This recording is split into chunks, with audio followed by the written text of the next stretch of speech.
મારું નામ જબ્બાર જત સામાજિક કાર્યકર. સમસ્યા એ હતી કે અત્યારે નખત્રાણાની અંદર એક તો ટ્રાફિકની વધારે સમસ્યા હોય છે અને સાથે સાથે દિવસ દરમિયાન જે પાણીની પાઇપલાઇન છે એના મોટા જે પાઇપો છે એ ગાડીની અંદર લોડ કરી એક ગાડીની અંદર એક પાઇપ લોડ કરીને કાઢવાનો નિયમ છે, એના છતાંય એક ગાડીની અંદર બે પાઇપો લોડ કરે છે, જેના કારણે ગાડીના બંને સાઈડથી 2-2 ફૂટથી 2.5 ફૂટ જેટલા પાઇપો બહાર રહે છે અને એ પાઇપો વગર સેફટીએ લઈ જવામાં આવે છે. નહીં તો સેફટીના અગર નિયમો પ્રમાણે જોવા જઈએ તો દરેક ગાડીની અંદર જે મોટો પાઇપ લોડ થયેલો હોય એને દર 3 ફૂટે એક સાંકળ, જે હેવી સાંકળ હોય સેફટી ડિપાર્ટમેન્ટ દ્વારા જેની મંજૂરી મળેલી હોય એવી સાંકળોથી એમને બાંધી કરીને આ પાઇપો લઈ જવામાં આવતા હોય છે. અને નખત્રાણાની અંદર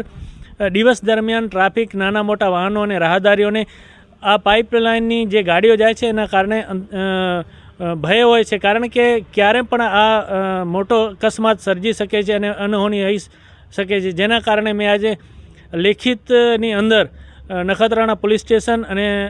માન્ય નાયબ કલેક્ટર સાહેબ અને મામલેદાર સાહેબને લેખિત રજૂઆત કરેલી છે કે આ ગાડીઓ ઉપર રોક લગાવવામાં આવે અને આ ગાડીઓને નીતિ નિયમો પ્રમાણે એક ગાડી છે તો એની અંદર એક જ પાઇપ લોડ કરવામાં આવે, કેમ કે 2 પાઇપોની અંદર ઓછામાં ઓછો 70 ટન જેટલું વજન